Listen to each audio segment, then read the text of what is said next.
Sveiki dar kartą. Dabar mes nagrinėjam po pirmos dalies dar keletą paprastų programėlių pavyzdžių iš RISC-V procesoriaus. Atidarykim jau mūsų trečią pavyzdį. Dabar čia pas mus pavyzdys, kur mes įvesim 3 sveikuosius skaičius ir paskaičiuosim jų sumą. Taip, kadangi pirmam filmukė mes jau nemažai apie tai užšnekėjom, tai čia labai greitai galima ką pasakyti, kad štai čia šitam blokė mes įvedam pirmą skaičių, registre T0 išsaugosim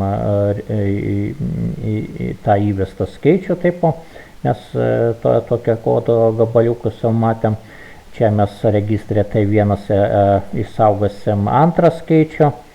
Ir paskui čia šitojo vietoj mes T2 išsaugosim jau tą mūsų trečią įvestą skaičių. Ir toliau, ką mes darom, mums reikės sudėti visus 3 skaičius ir juos atspausdinti. Kaip mes šitą galim padaryti, mes prie T, kokius registrus mes turime T0, T1, T2, taip, mes faktiškai turim priskirti kažkokiam registrui sumą šitų pirmų ir paskui pridėti dar trečią registrą, taip, kaip galima šitą padaryti, įvairiai. Čia mes šitam kodė naudojam netgi perteklinį skaičių registrų, tai prie mes priskiriam T3 registrų sumą T0 ir T1, paskui prie to paties T3 pridedam T2, taip, ir gausis visų 3 registrų sumą. Ir paskui atspausdinam pranešimą, kad spausdinsim sumą. Perdodam A0 T3, nes tam, kad atspausdins sveiką skaičių, mums reikia jį patalpinti į registrą A0 ir spausdinam. Taip yra, paskui atspausdinam Enter ženklą, taip perėjimą į kitą eilutę ženklą ir baigiam programėlę. Galim šitą paleisti, įsitikinti, kad pas mus viskas gerai veikia. Čia įveskim pirmą skaičių 1, paskui antrą skaičių 2, trečią skaičių 5. Ir šiek tiek pavažiuokim, čia matosi mūsų suma gavosi 8. 1 plus 2 ir plus 5 bus 8. Viskas gerai. Kaip aš minėjau, čia galima be abejo nenaudoti T3, taip, nes perteklis praktiškai gaunasi. Tai mes galėjom laisvai parašyti, pavyzdžiui, taip, čia T0 būtų suma T0 ir T1, o paskui prie to paties T0 galėjom pridėti dar ir T2. Galėjimo taip pasielgti, tada mes sutaupytume registrų skaičių, praktiškai apsėtume 0, 1 ir 2. Ir be abejo, čia reikia tada neužmiršti šitoj vietoje irgi T0 parašyti. Bandom šitą išsaugoti, bandom šitą paleisti. Ir dabar bandom paleisti. Taip, išsaugojom, sukompiliavom, reikėjo sakyti, taip, aš turėjau išsaugot, paleisti, taip. Gerai, čia 1, 2 ir 5 ir žiūrim, ką pas mūsų išvedė, vėl 8 išvedė, veikia mūsų programėlė. Čia tiek apie šitą mūsų trečią pavyzdį. Atidarom ketvirtą. Ketvirtas pavyzdys yra čia. Trečią tada mes dėl viso pikto uždarykim. Kas pas mus bus šitoj vietoj, šitoj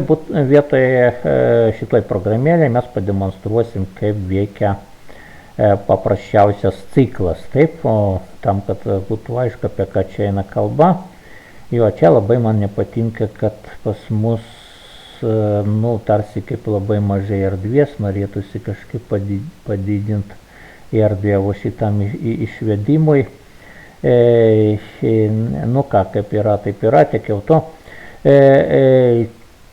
Kartais čia galima šiek tiek paeksperimentuoti. Taip, čia matom jau pilną išvedimą, bet dabar nesimato redaktoriaus. Taip, šiek tiek čia problemiškiau tarsi su to, jo bandau čia pratemti ir nieko. Taip, gal čia senis tiesiog nemoka gal naudotis, grinai šitą idėją, taip, arba jį kažkaip keistai čia sudarinu, čia irgi nesitraukia, taip, ką padarysi, tai kliją paspausiu ir grįšiu atgal, taip, prie to paties vaizdo. Tegul būna tai kaip yra. Dabar kaip veiks pas mūsų tas cikliukas, iš pat pradžių mes pabandom šitą sukompiliuoti, paleisti. Taip, čia matosi atspausdino skaičius nuo vieneto iki 10. Jums leidus aš dėl viso pikto šitą programėlę pridarysiu.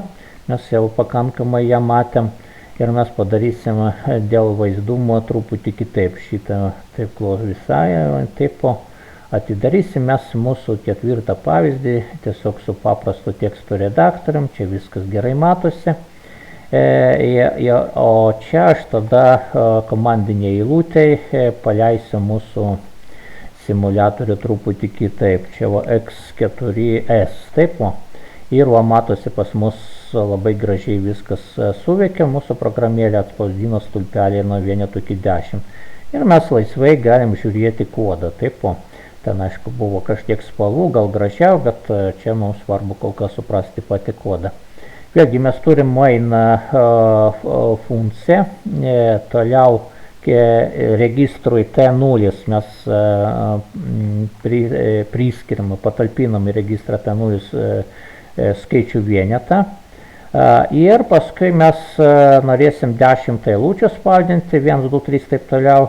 Tai tam, kad tą padaryti, mes į T1 patalpinsim 11 ir darysim ciklą tol, kol yra mažiau už 11. Šitoj vietoj matosi žymė loop start, taip, mes darysim ciklą tol, kol mūsų T0 yra mažesnis T1, tai yra mažiau negu 11. Ir naudosim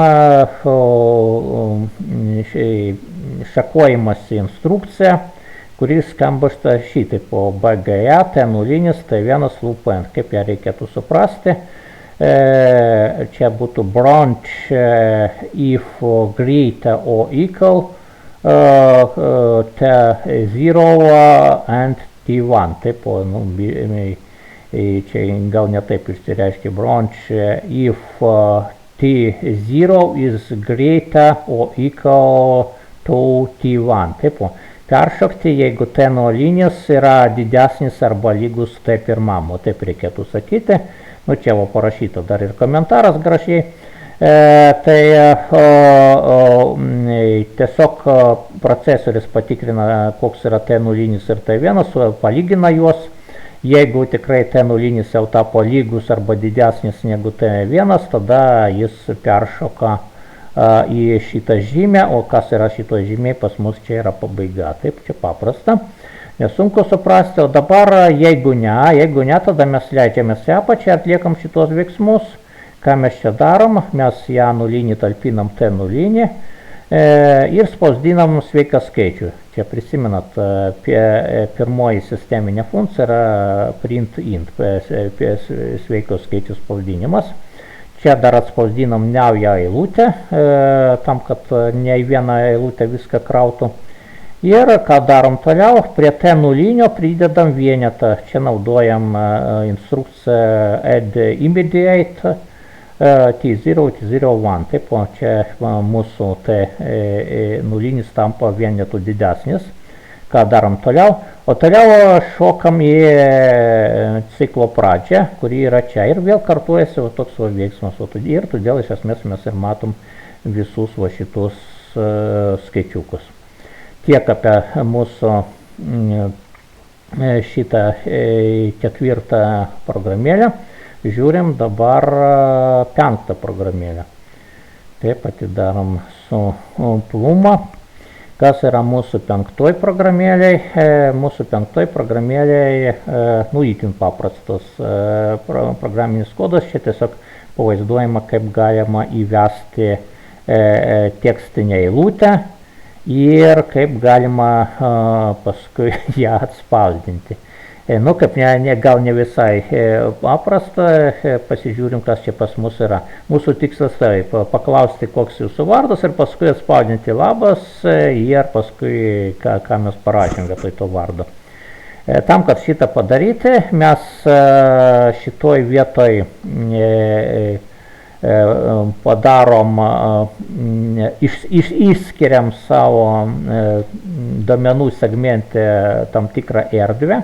Čia šiuo atveju mes kaitaliam šitą programėlę, čia turėtų būti 64 baitai. Taip, mes išskirkim 64 baitus, formaliai tada vardas turėtų būti nedidesnis negu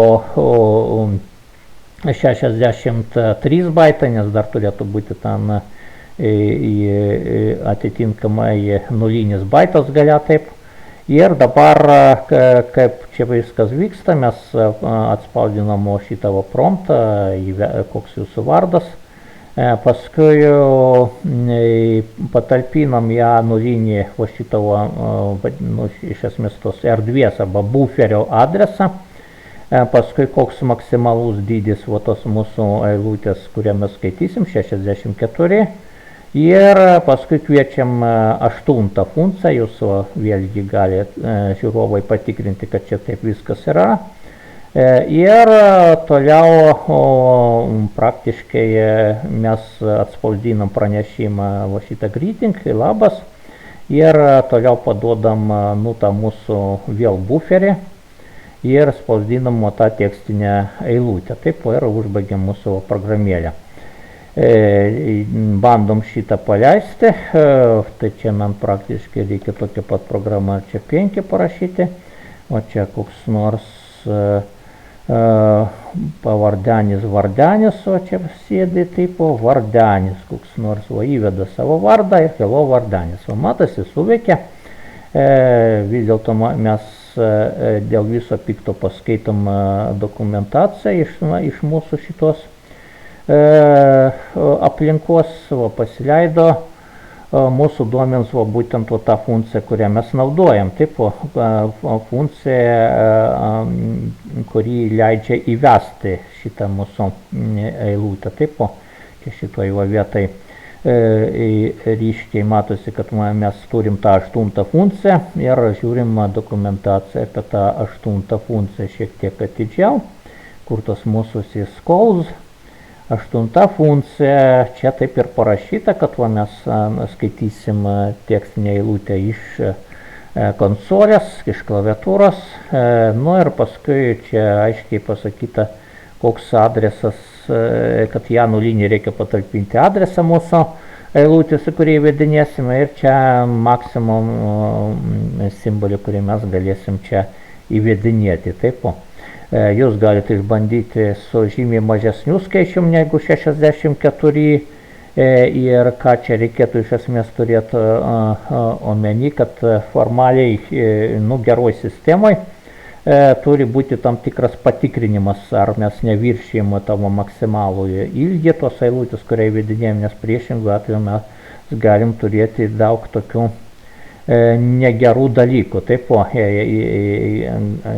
jeigu buferis, kurį mes įvedinėjame, yra mažesnis negu reikia, tai galim turėti daug problemų, jeigu įvedam tekstinę eilutę. Gerai, dabar kas mūsų laukia toliau? Toliau mūsų laukia 6 ir 7 pavyzdžiai. Čia mes panagrinėsim jau funkcijas. Taip, funkcijos šiek tiek panagrinėsim, atidarykim šitą pavyzdį, čia suplumą, taip, atidarėm, šitą jau galim uždaryti.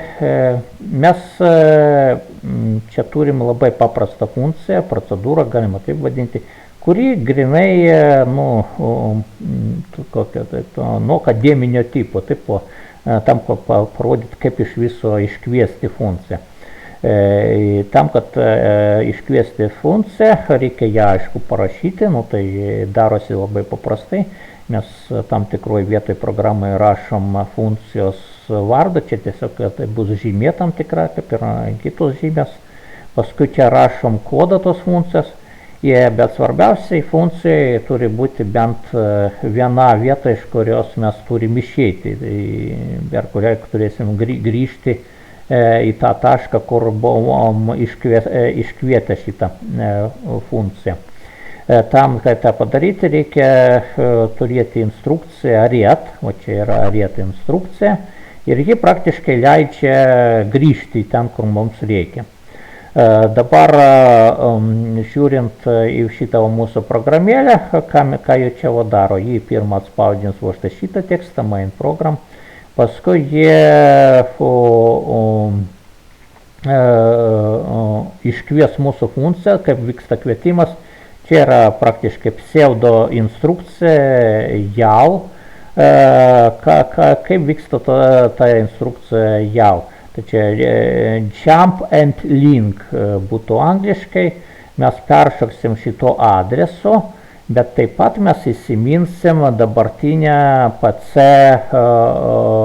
adresą, kuris iš tikrųjų rodo į šitą instrukciją, tam, kad kai mes grįšim, mes galėtume tęsti nuo šito taško. Tai šitą instrukciją tą ir padaro, kad mes ateinam į šitą vietą. Šiuo atveju, ką mes atspausdinam kažkokį tai tekstą, čia hello from function ir grįžtam, pabandom šitą mūsų funkciją, ne funkciją, šitą programėlę paleisti. Čia bus X6S, ir matosi, kad čia viskas gerai suveikia, bet mes vėl, mums reikalinga šiek tiek tavo dokumentacija, mes naudojam JAL, jeigu pasižiūrėti instrukcijas, pseudo instrukcijas tiksliau, tai tam JAL mes surasim kažkurioje vietoje, ar nesurasim mes tai JAL, JAL label, kas čia parašyta, jump to statement at label and set the return address to array, šita instrukcija iš esmės yra pseudo instrukcija, jūsgi patys matot. Realiai jie pas mus dekompiliuojasi truputį sudėtingesnė instrukcija, mes vis dėlto atidarykim šitą šeštą, čia turi būti iki galo viskas aišku, sukompiliuojam ir žiūrim, kur tas mūsų JAL atsiranda, po šitojo vietoj. Čia aiškiai matosi jau pilnauja instrukcija, kuri yra prie realių instrukcijų. JAL X1, o kas yra X1, tai RA, ir paskui čia adresas mūsų funkcijos, čia 000, 1C, čia kažkur tai 1C,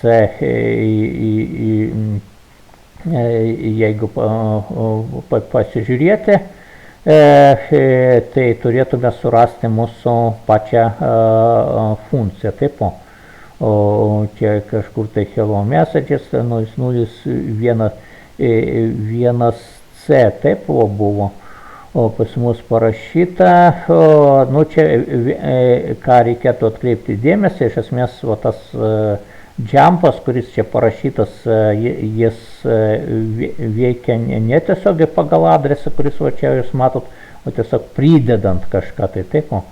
Ir grįžimas, ten kur riet, čia irgi pseudo instrukcija, iš tikrųjų čia yra realioji instrukcija JALR, pabandom pasižiūrėti, kas tas mūsų JALR, čia basic instruction, JALR, važiuojam, čia FGH,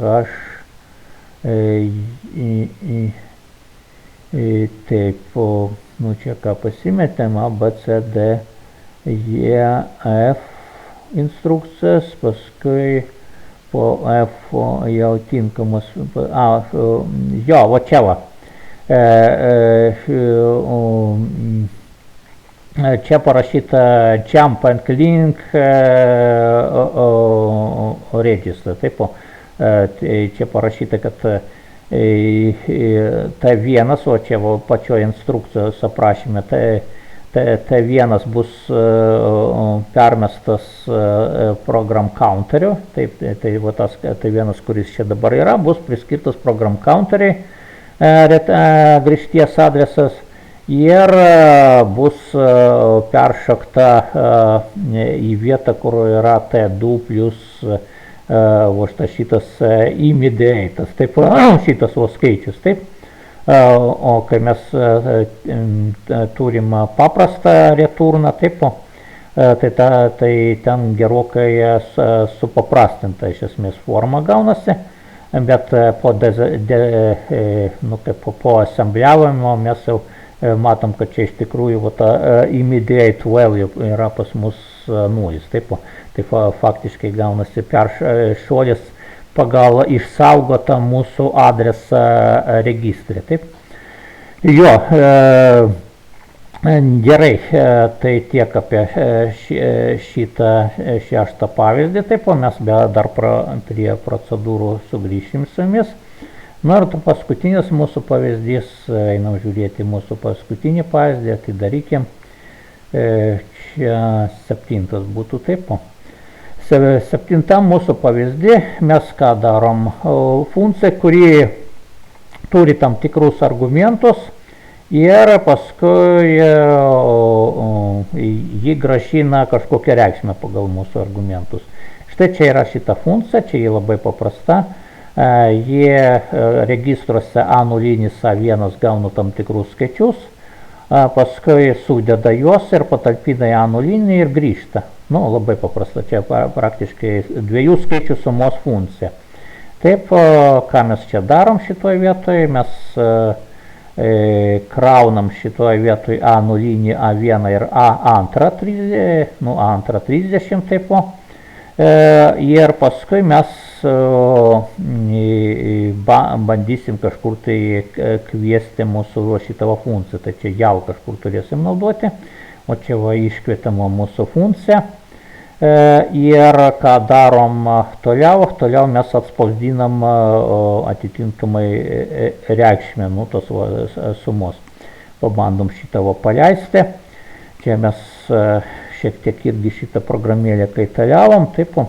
Dabar reikėtų prisiminti, kodėl mes tam dar vieną registrą priskiriam, taip, rezultatas čia 60 gaunasi.